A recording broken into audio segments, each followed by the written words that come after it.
Assalamualaikum warahmatullahi wabarakatuh. Hari ini saya akan memberikan sedikit ulasan tentang beternak kambing. Kambing potong ataupun kambing untuk dijadikan bibit. Dan sebelumnya saya mohon maaf kepada abang-abang, adik-adik ataupun kakak-kakak saya yang beternak. Saya bukan bermaksud untuk menjelek-jelekkan ataupun menjatuh-jatuhkan rekan-rekan yang lain ataupun penjual dan pembeli. Saya hanya ingin memberikan sedikit tips masukan kepada rekan-rekan di sini, bahwasannya beternak itu tidak untung. Di mana saya katakan tidak untung? Jika kita beternak tidak memiliki target, maka otomatis kita akan rugi, dan kerugian itu tidak dapat kita bendung. Dan semua rekan-rekan di sini sering melihat video-video di YouTube bahwa beternak sukses, beternak seperti ini untung 2 kali lipat. Sekarang saya jelaskan kepada teman-teman semua bahwa teman-teman hanya melihat hasil dari kerja keras mereka. Namun teman-teman tidak melihat kerugian dan penyakit yang diderita oleh ternak mereka. Jadi di sini kesimpulan saya. Beternak tidak semudah yang teman-teman nonton ataupun teman-teman lihat. Beternak butuh banyak hal seperti pengalaman dan pun peralatan yang cukup, pakan yang baik, serta kondisi kandang yang bersih dan tempat yang memadai. Sekarang saya akan menyontohkan bagaimana beternak yang saya katakan tidak untung. Seperti ini. Anda memiliki ternak 2-5 ekor. Oke, Anda tidak mengeluarkan budget yang begitu besar dan pun tidak mengeluarkan banyak modal. Namun mereka yang memiliki modal besar, misalnya kita taruhlah 100 juta.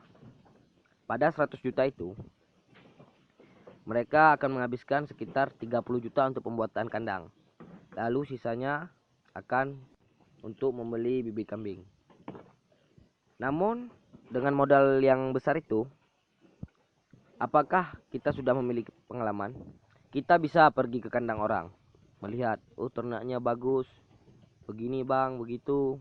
Ya semua pasti bisa. Namun apakah saat kita ke kandang mereka, mereka akan menjelaskan bagaimana penanganan penyakit ini ataupun kambing ini sakit? Pasti mereka tidak akan memberitahu. Karena setiap peternak yang sudah memiliki ternak ratusan ataupun memang berbisnis lewat ternak, mereka tetap ada kandang isolasi. Yang artiannya kambing-kambing sakit atau ternak-ternak sakit akan dipisahkan dari yang sehat. Sehingga saat kita mencari bibit, kita akan menjumpai bibit yang biasa-biasa saja, yang sehat, yang bagus. Namun kita tidak tahu bahwa di situ juga ada kambing yang sakit. Namun karena kita keseringan melihat video ataupun peternakan orang lain, kita hanya melihat kesuksesan mereka. Padahal mereka merintis dari nol, bang. Ini mohon maaf saya bicara mungkin sedikit lantang karena saya kasihan kepada peternak. Mereka tergiur karena melihat keuntungan ternak-ternak lain yang begitu besar, sehingga ada yang menjual tanah dan aset lainnya untuk beternak. Namun pada dasarnya itu kesalahan besar. Sekarang gini, coba abang mulai ternak, kakak mulailah beternak dari 2 ekor. Lihat bagaimana apakah ternak itu bisa berkembang.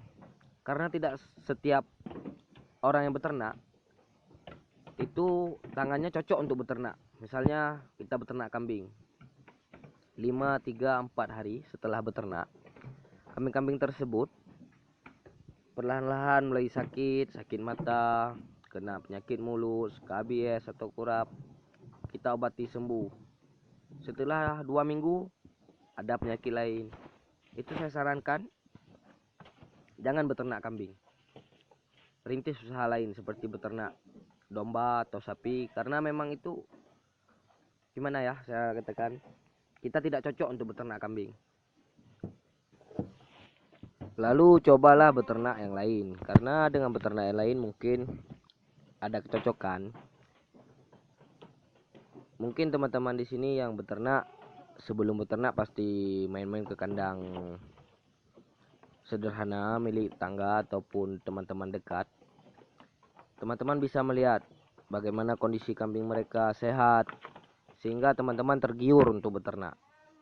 Namun seperti yang saya katakan sebelumnya, beternak itu butuh keahlian juga. Tidak asal beternak sukses, tidak. Lebih baik mulailah beternak dari nol ataupun dari kecil, di mana kita beternak dalam jumlah yang kecil, 2-3 ekor dulu. Nanti jika memang sukses, maka ternak itu akan berkembang, bahwa kita bisa melihat, oh bahwa saya cocok untuk beternak domba, kambing, sapi, sehingga kita bisa menggelutinya. Namun jika beternak sudah berbulan-bulan masih gitu-gitu saja, tidak ada perkembangan, kambing makin hari makin kurus, lebih baik berhenti bang. Karena banyak orang yang memiliki modal besar beternak lalu jatuh pada nol. Maka saya sarankan untuk abang-abang, adik-adik, kakak-kakak saya, beternaklah dari yang kecil. Karena saya yakin kalau dari yang kecil pasti hasilnya akan sangat manis, dan juga akan sangat memberi banyak pelajaran kepada kita saat beternak. Abang bisa lihat berbagai macam video-video di YouTube tentang beternak. Pasti rata-rata mereka menunjukkan peternakan yang sudah sukses. Mereka tidak akan mengatakan kerugian-kerugian mereka. Padahal kita harusnya tahu bahwa mereka beternak sudah bertahun-tahun. 2, 3, sampai 4 kali mereka jatuh. Namun semua kegagalan mereka tidak mereka ungkapkan di video mereka, sehingga teman-teman yang menontonnya tergiur untuk beternak. Namun hasilnya kosong dan kerugian yang kita alami. Sedangkan terkadang peternak-peternak kita hanya peternak mandiri yang memiliki sedikit uang dan membeli ternak untuk uang celeng ataupun simpanan. Ya mungkin sekian, terima kasih. Assalamualaikum warahmatullahi wabarakatuh.